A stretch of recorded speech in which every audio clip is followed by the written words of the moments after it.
Al via le giornate FAI di primavera, oggi e domani in Sicilia, l'evento dedicato al patrimonio culturale italiano. Tanti beni aperti in tutta l'isola. Al via dunque la grande manifestazione di Piazza del FAI che torna a coinvolgere i cittadini nell'entusiasmante scoperta delle bellezze che ci circondano, grazie all'apertura di 42 beni, la Sicilia, alcuni dei quali poco conosciuti o accessibili in via eccezionale. Nella nostra provincia i beni da visitare aperti sono l'ex chiesa Santa Barbara di Canicattì, il complesso Santo Spirito di Agrigento, la caserma dei carabinieri Biagio Pistone, l'officina delle tradizioni popolari siciliane, la biblioteca comunale della Rocca, il giardino della Colimbetre insieme al parco archeologico e paesaggistico della Valle dei Templi. Come bene fai? Torna l'appuntamento con le giornate FAI di primavera. Quali sono i tesori che oggi e domani possono essere visitati e fruiti dalla cittadinanza? Sì, ci riapriamo alla speranza, apriamo le porte dell'incredibile, il nostro motto. Cominciamo con questa splendida realtà che è la Biblioteca Comunale e colgo l'occasione per ringraziare le istituzioni a partire dalla direttrice, ma poi anche il Comune che ce l'ha concesso. Saremo nel pomeriggio e poi anche nella giornata di domani anche alla caserma dei Carabinieri che oggi festeggia 207 anni l'Arma dei Carabinieri, ma siamo anche al gruppo delle tradizioni popolari, anche questo è un elemento importante, e poi siamo anche a Santo Spirito. Non voglio dimenticare per Agrigento l'ex chiesa di Santa Barbara che è a Canicattì. E adesso però vorrei dare la parola al mondo della scuola perché lavoriamo insieme agli apprendisti Ciceroni, la preside Cangarossa. È molto bello vedere in giro gli studenti. Apprendisti Ciceroni sono i ragazzi della scuola superiore che hanno il compito di accogliere, di accompagnare i visitatori alla scoperta di questi beni.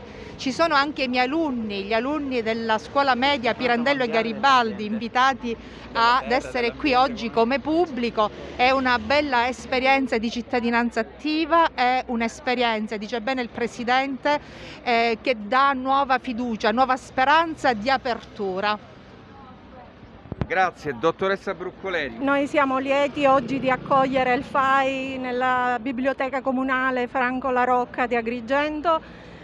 Siamo contenti di questa collaborazione, questo coinvolgimento più che altro, FAI studenti, FAI scuola e FAI istituzioni, perché la biblioteca raccoglie un patrimonio documentaristico che può appassionare studenti e ragazzi e anzi invitiamo tutti a venire a visitare, a scoprire queste ricchezze. Sono Carmelo Caprara, il delegato cultura del FAI per Agrigento, ma sono anche un conservatore dei beni culturali e ambientali. Oggi è la giornata mondiale dell'ambiente.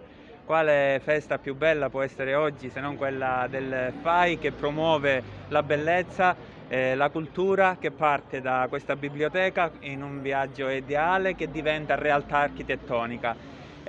Architettura e ambiente costruito, quindi da qui anche la fotografia storica.